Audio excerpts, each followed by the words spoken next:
Cuando llegué por primera vez a esa morgue, sentía que había algo y que no era normal. En mi vida había trabajado en tantos lugares y morgues diferentes, pero el ambiente en esa morgue se sentía muy pesada. Sinceramente no me sentía bien en ese lugar. Me habían contado tantas historias de terror sobre ese lugar, que los muertos se levantan a las 3 a.m., que puedes toparte con una anciana que ronda por el pasillo, que escucharás como los muertos hablan entre ellos.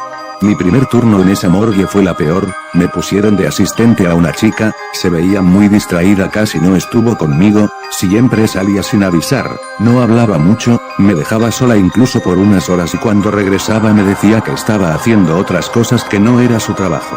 Me molesté bastante ya que su trabajo era ayudarme y no andar haciendo otras cosas. No le dije nada ya que al otro día traería a mi asistente con el que había trabajado por años. Eran más de las 2:30 de madrugada cuando mi asistente salió, le pregunté a dónde iba, me dijo que ya casi era la hora. Me quedé extrañada, quizá era la hora en que descansaba, como nunca hablé con ella, dejé que se fuera.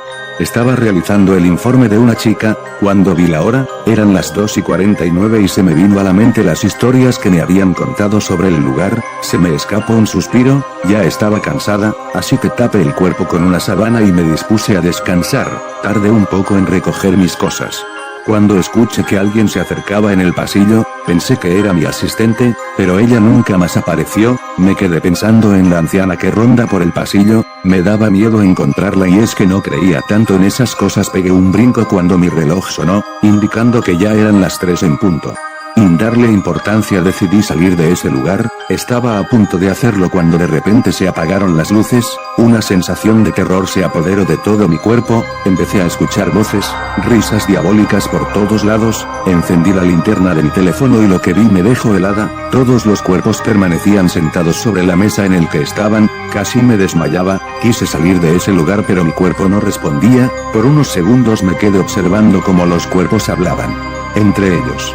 Después de eso ya no supe nada, ya que al día siguiente amanecí en una de las salas del hospital, nadie me preguntó qué había pasado, al parecer todos ya sabían de lo que vi. Al rato llegó uno de los doctores, el más veterano del lugar, sin preguntar nada me dijo: sé lo que viste, qué mala onda de que te hayan dejado sola y sin avisarte nada. ¿De qué habla, doctor? Hace tiempo llegó una anciana grave al hospital, nadie supo de lo que padecía ya que le hicieron varios exámenes y no le encontraron nada, pero se veía bastante mal. Pasó unas noches en este hospital y en todas esas noches pedía a gritos que no la dejaran morir. Una madrugada a las 3 para ser exactos, la anciana se dirigió a la morgue del hospital y con un bisturí mató a uno de los forenses y a una de sus asistentes. Según supe, la anciana había hecho un pacto con el diablo para salvarle la vida a una de sus nietas que padecía una enfermedad incurable.